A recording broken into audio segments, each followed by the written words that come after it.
Hello， 大家好。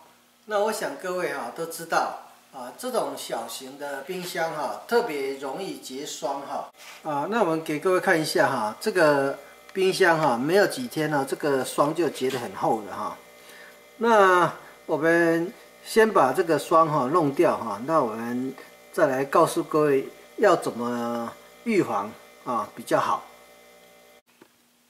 好，那我们已经把霜除干净了那当它还没有在结霜的状态我们先在这个制冰的地方跟它涂上一层食用油。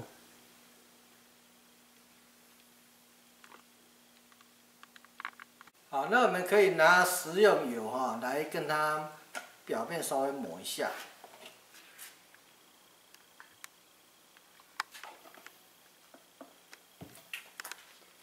那你只要拿卫生纸沾一下这个食用油然后在这个表面把它抹一抹，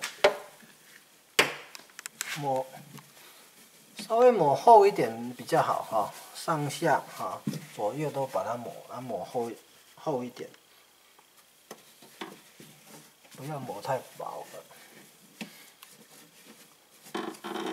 只要是之前会结霜的地方，你都跟它抹个食用油上去。那我们在食用油抹完之后在上面贴上一层这个保鲜膜。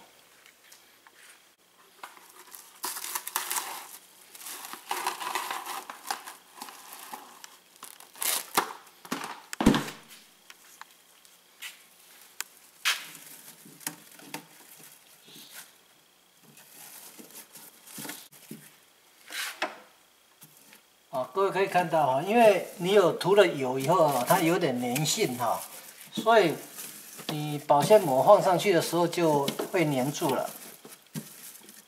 有没有看到？你内外都用保鲜膜跟它包起来那下次如果结霜的时候要去除这个霜就非常快了。好，那以上呢是我为各位介绍冰箱除霜的一个好方法希望各位会喜欢今天的影片。